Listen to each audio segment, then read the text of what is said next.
friends and welcome to Raj Malhotra's IS. So in this video we are going to discuss some of your recommendations on the police reforms. So police reforms is a very important topic in your GS2. There is always a question on police or prisons or your police public relationship. So this is a very important topic. So to ensure that your police works well, this prominent personality Prakash Singh, which you can see in the picture, he was the DGP of UP, he retired as the DGP of UP, so he's a very prominent personality. So he filed a PIL in your Supreme Court seeking reforms in police. So he filed a PIL in 2006. So in response, there in the PIL he made 6 demands, seven demands, that 7 reforms that need to be ensured in the police.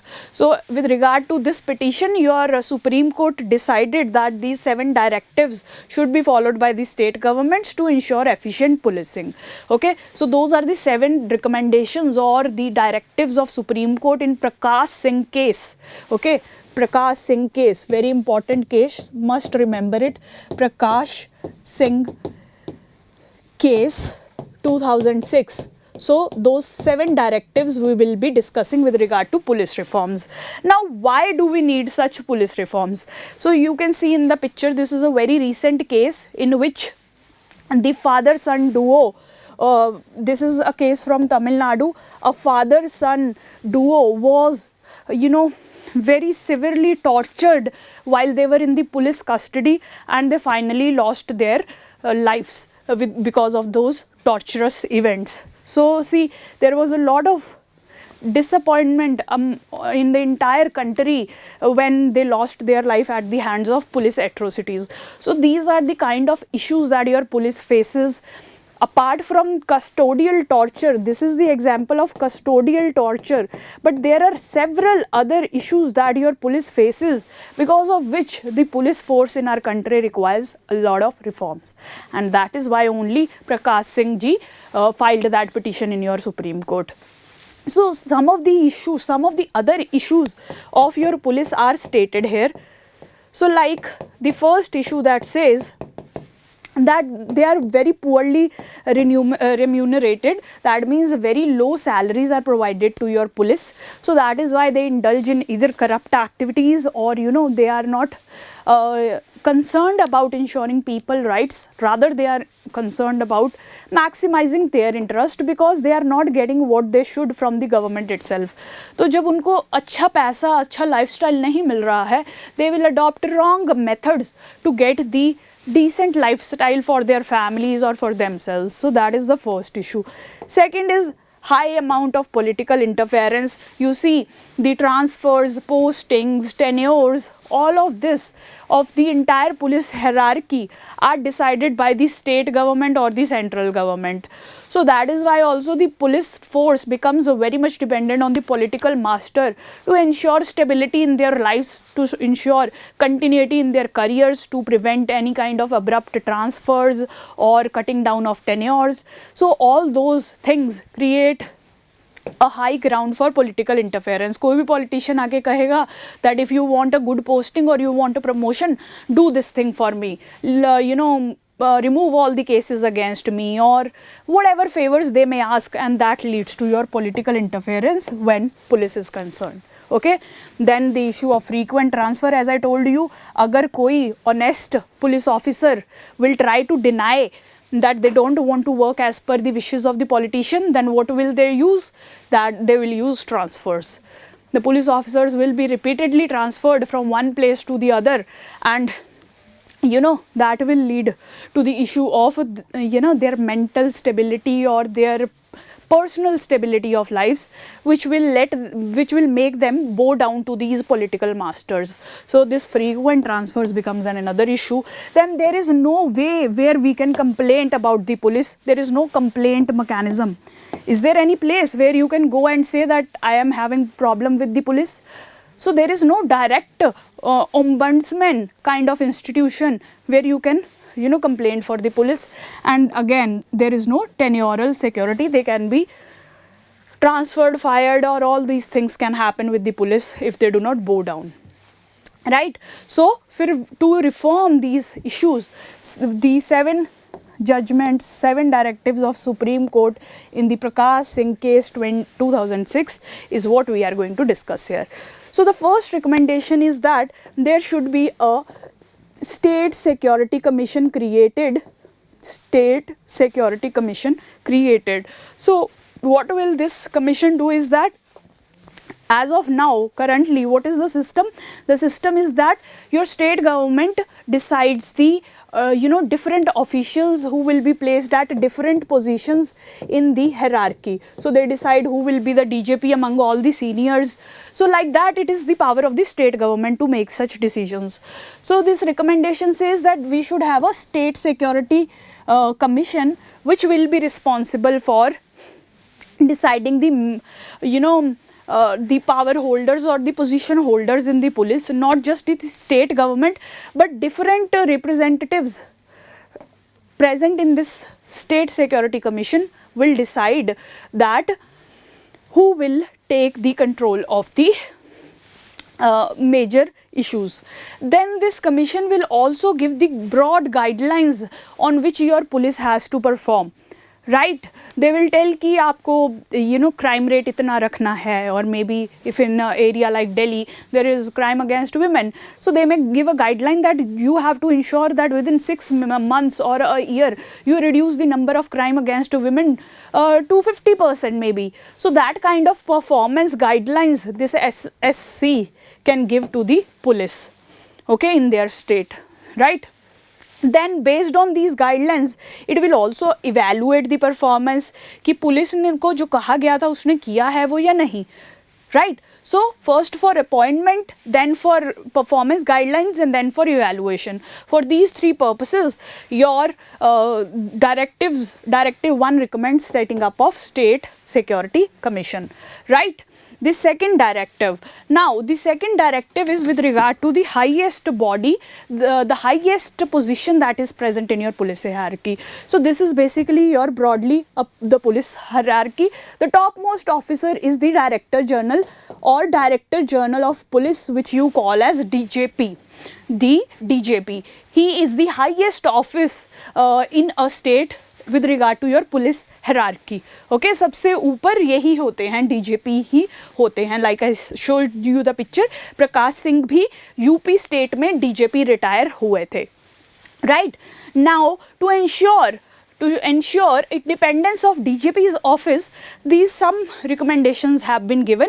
One, they say that DJP should be selected based on merit. Okay, so the state government should not arbitrarily decide that who will hold the position of DJP. Rather, a merit-based selection should be there, right? And then he should be given a tenure of 2 years, right? So that the issue of frequent transfers as per the will of the politician is resolved. Also, when a DJP is placed for 2 years, he will be able to provide a crime control plan, you can say, for the state. Crime control plan for the state for those 2 years. Continuity रहेगी, वो अपनी policies को, अपने vision को 2 साल के लिए अच्छे से implement कर पाएगा. So that is why these recommendations have been made with regard to the office of DJP. Very important recommendation, must write it in the answer whenever there is a question on police reforms, right? The third directive says that with regard to other police officials also we need to ensure some security of tenure. तो अभी क्या है देखिए आपके जो you see, like we saw this hierarchy, so here you have SHO somewhere, you also have SP at the state or district level. SP at district level, this is at the police level. So basically police officers are transferred on a frequent basis to ensure that they don't create some kind of influence or kind of their own Raj in that area if they are given permanent tenures. But because of this issue of frequent transfers, it is now being recommended that they should be given some minimum tenure of 2 years so that they are able to monitor an area for a continuous basis. ठीक है, 1-2 साल वो वहाँ पे रहें, उस area की problems identify करें and then they make a comprehensive plan. They make a comprehensive plan to deal with the identified issues, right?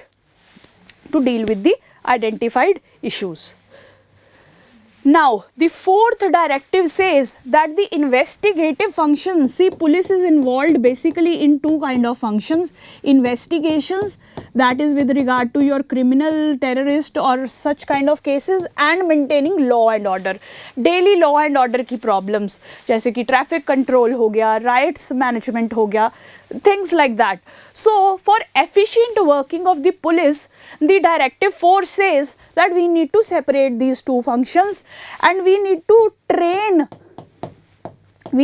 train special police officers in these two fields. So investigation के लिए you need अलग kind of abilities, like you can say writing analysis, that is graphology की knowledge, or signature analysis, or fingerprint analysis, or forensic analysis, or different kind of skills are required to investigate a case, and different kind of skills are required to handle law and order conditions. Law and order में you need to have people skills, managing the people well, managing the crowd well, managing the riots well. So for that purpose, for creating specialization, for creating division of labor between these two, and that will ultimately result in increasing the efficiency of policing. For that purpose, the directive 4 says that police functions need to be divided among in these two heads, and different people specialized in this or this area need to be put under the respective area, right? That is the fourth recommendation. Now, like I said, that the police faces issues of being at the mercy of the political head with regard to their tenure, transfers, promotions, position, all that stuff. So to prevent that issue, this fifth recommendation says that we need to establish a police establishment board, which will be responsible for deciding all these service related matters of the police. So instead of the government, now this police establishment board, mainly comprising of police officers themselves, okay, or even government representatives. So they together, not just the government alone, will be deciding the service conditions of different functionaries of the police.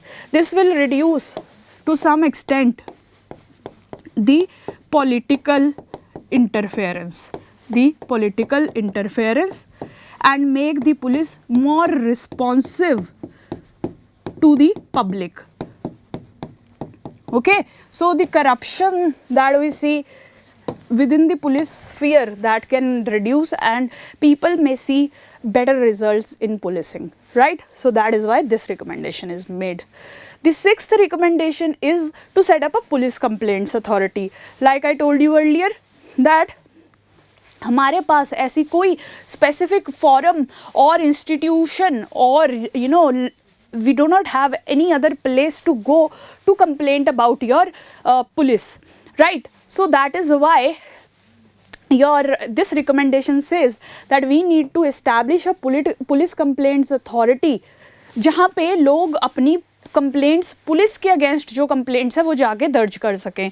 अब you see many time it happens when you go to register an FIR, the police officer may deny to write your FIR, ठीक है, क्योंकि उनको अपने area में crime लो दिखाना होता है. They usually are not willing to write an FIR. So while you may want to register your case, obviously you have been wronged in some way and you want the police assistance, so you want them to write the FIR. So if they are not willing to in any way agree to your complaints, they are not listening to, you will go to this PCA, Police Complaints Authority, and file your complaint against that specific police officer. Now this Police Complaints Authority will investigate that complaint, will inquire into the public complaint and take the adequate action against the person or the officer who is at the fault, right? So this is some specific condition that they have provided, that for whom the Public Complaints Authority will work. All those, ठीक है, you can complain about anyone who is of the rank of DSP or above to this Police Complaints Authority with regard to rapes, murders or any serious offence.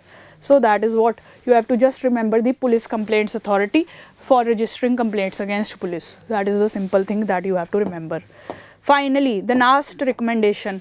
So you also have, you know, apart from police, you have many paramilitary forces or central armed forces, police forces in your country. So to elect or select like these, Assam Rifles, BSF, Border Security Force, Central, you know, Industrial Security Force, and then your CRPF, SSB, all that, ITBP, these are the forces that you have. So to appoint their heads, the commission recommends that we need to have National Security Commission. National Security Commission. This commission will have a transparent, will set up a transparent mechanism to appoint the chiefs or heads of these forces, right? Again, to increase transparency and accountability, this recommendation has been made, right? So these are very important kind of recommendations. Okay, these 7 directives are very important. You will always get a question on police in your GS2, and even in your ethics paper there are many questions with regard to police atrocities, or there may be any case study with regard to police. So there you can make use of any of these or all of these 7 recommendations. बल्कि directly भी question आ सकता है कि Prakash Singh case की 7 directives लिखो. So that is why this is very important, and that is why we are discussing this recommendation here. So hope it helps. अगर आपका कोई doubt है तो write it in the comment box, and thank you for watching.